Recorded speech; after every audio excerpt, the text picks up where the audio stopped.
Living alone is, for many, a daunting challenge. However, it is precisely in that space of silence and solitude that the strongest souls are forged.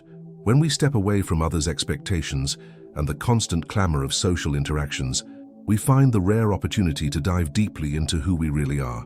In this video, we will explore how living alone can become a journey of discovery, healing, and inner strengthening in light of the concepts developed by Carl Jung. It is in this voluntary retreat that the soul finds the room it needs to grow and flourish, free from external projections and the distractions that so often suffocate our true selves. Prepare to see solitude from a new perspective, as a gateway to individuation and the true freedom of the soul. If you believe that your evolution begins within, leave a comment. I choose my inner path. Carl Jung, in his profound exploration of the human psyche, revealed that much of our suffering arises from a lack of connection with the self. From this viewpoint, living alone becomes not an act of isolation but of rediscovery. Solitude creates the ideal setting for individuation, the process by which a person integrates the conscious and the unconscious, recognizing and assimilating every aspect of themselves. Without the constant presence of others, we are compelled to confront our projections, those unconscious aspects we would otherwise project onto partners, friends, or family. By living alone, we realize that the emotions we attribute to others are, in reality, repressed or unacknowledged parts of our own being. Thus, the shadow, the hidden portion of our personality, emerges more clearly, allowing us to accept and integrate it. Moreover, solitude offers the space needed to balance the archetypes of animus and anima, the masculine and feminine aspects present within each of us. Without the constant need to mirror these energies in another person, we can recognize them internally, developing a wholeness that transcends emotional dependence. Therefore, in the light of Jungian psychology, living alone is not a withdrawal from love, but a return to the most essential love, self-love. It is on this fertile ground that the roots of true autonomy and personal fulfillment take hold. Conscious solitude not only strengthens the soul but also frees it to live more fully and authentically. When Jung spoke of individuation, he described a continuous process of psychic maturation in which the individual seeks to integrate conscious and unconscious elements, becoming a unique totality. For this journey to occur, one needs inner space, silence, and autonomy, conditions that are almost impossible to maintain when we are overly immersed in the expectations and dynamics of relationships. It is in solitude that the individual finds the fertile soil for this transformation. Living alone eliminates constant distractions, allowing a person to turn inward and listen to what the soul whispers. This inner silence reveals true desires, unconscious patterns, and forgotten dreams. Freed from the emotional and social demands imposed by others, the individual finally begins to distinguish what is genuine in their personality from what has been introjected, whether by family, society, or past relationships. Solitude, then, is an invitation to dive into oneself without masks. In that intimate space, both our luminous qualities and our still open wounds surface. The hard work of confronting and embracing them forms the foundation of individuation. By detaching from the need for external approval and validation, one experiences a freedom that ultimately leads to a more authentic and integrated existence. Individuation does not mean becoming perfect, but becoming whole. And that wholeness cannot be achieved while we remain overly dependent on the bonds that shape and often imprison us. In that sense, living alone is not an act of rejecting love, but a sincere search for a deeper, truer love, the love for one's own totality. Carl Jung emphasized that individuation is a vital necessity for personal fulfillment, and although there may be moments of pain and discomfort on the path of solitude, they are an essential part of the inner rebirth process.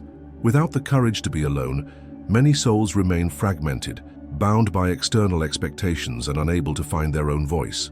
Solitary living forces the individual to face the absence of external distractions and confront their inner voids. It is in this confrontation that true maturation occurs.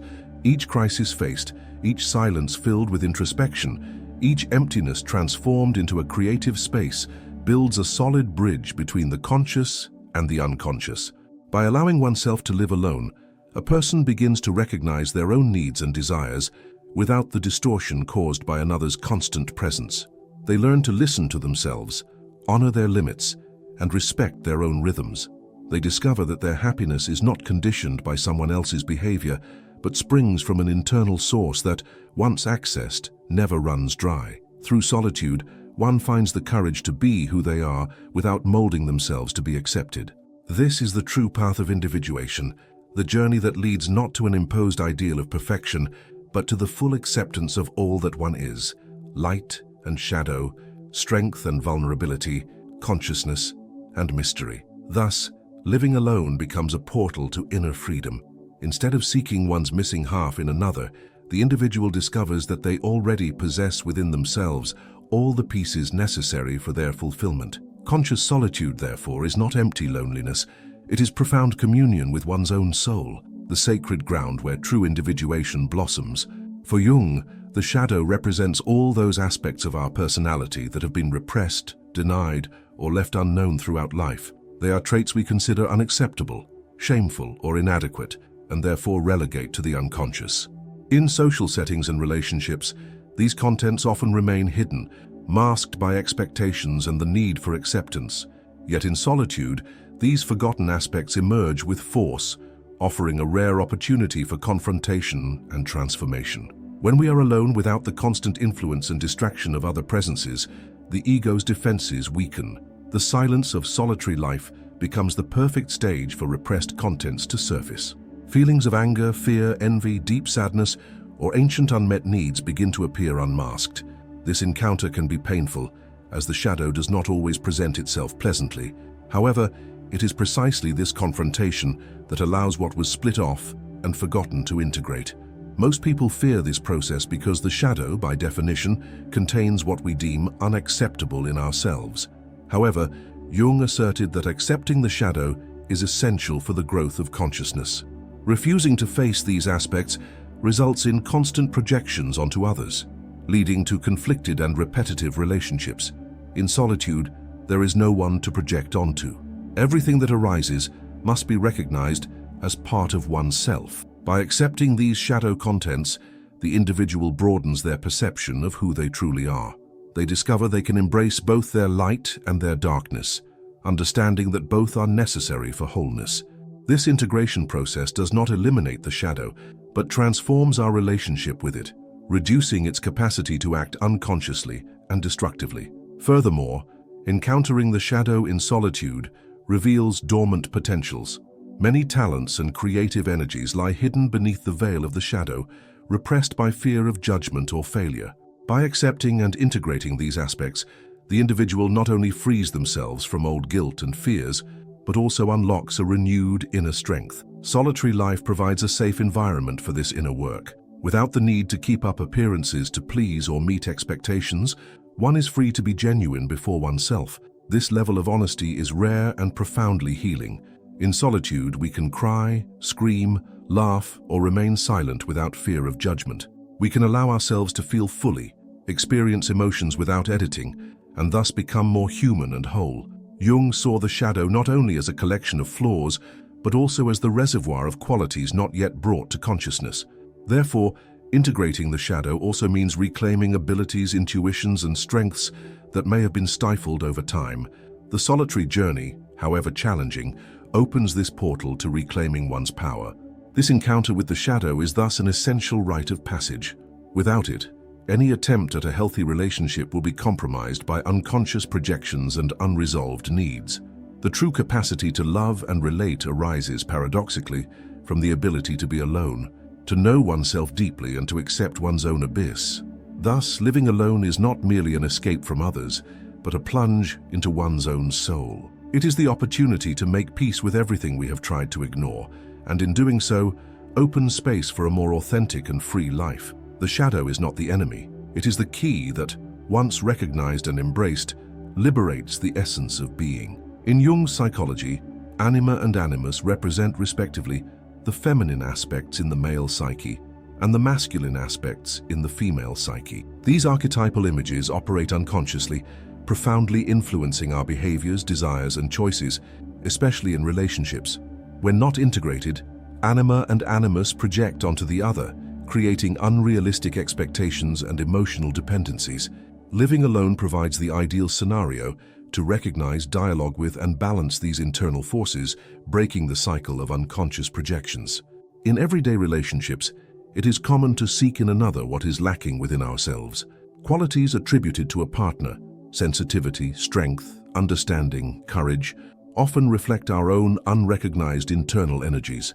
This dynamic generates relationships of idealization and frustration, for no one can sustain another's unconscious projections for long.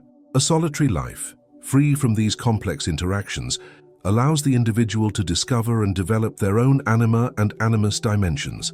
The anima, as the archetype of the feminine, brings sensitivity, intuition, emotional nurturing, and connection with the world of feelings. By living alone, a man is invited to explore these qualities within himself without depending on a woman to access them. Likewise, a woman facing solitude encounters in her animus the strength, assertiveness, logic, and capacity for action that may have been neglected. This internal recognition process does not happen passively.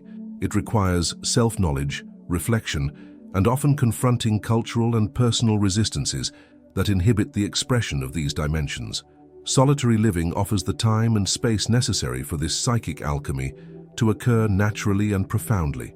Integrating anima and animus in practice means developing an inner balanced relationship.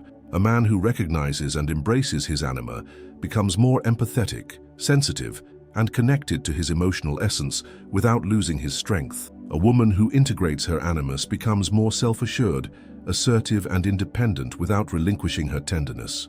This internal integration eliminates the need to seek outside what already exists within, allowing future relationships, if they occur, to be based on conscious choices rather than unconscious needs. Solitude reveals the importance of cultivating an inner dialogue between these two forces. Dreams, fantasies, emotional states, and creative impulses become valuable signals of this integration process. Jung pointed out that the anima often appears in men's dreams as feminine figures that guide or challenge, while the animus appears in women's dreams as masculine figures that advise or question. Paying attention to these manifestations during solitary life can accelerate archetypal integration. Another crucial aspect is that the balance between anima and animus strengthens the ability to make authentic decisions. Free from the unconscious pressure to satisfy an internal image projected onto another person, the individual learns to act more freely, aligned with their real values and desires.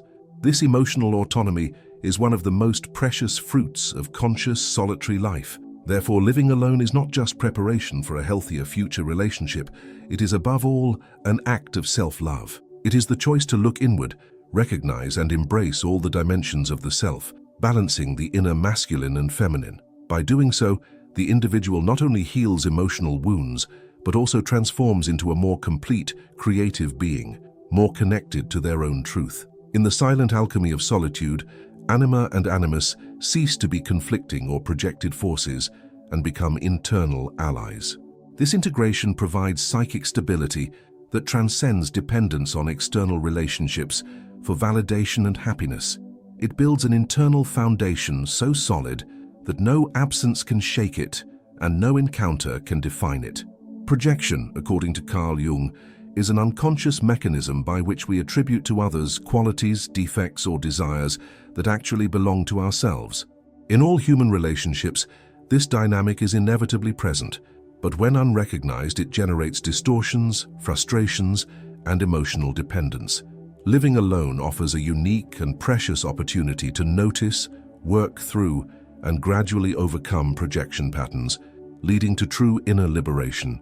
In intimate interactions, especially in romantic relationships, we project our idealizations, fears, and wounds onto the other. We create images of the other that reflect more what is missing or excessive in us than who they really are.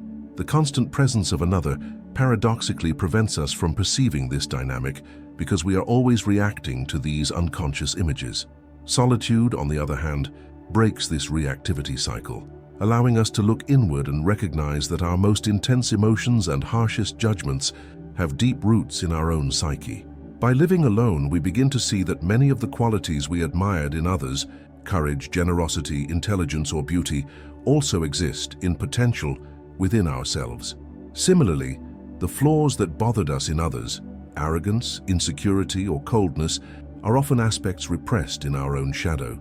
Recognizing this is neither simple nor comfortable, but it is essential if we are to stop projecting our lacks and frustrations onto anyone. This process of withdrawing projections brings unprecedented emotional freedom.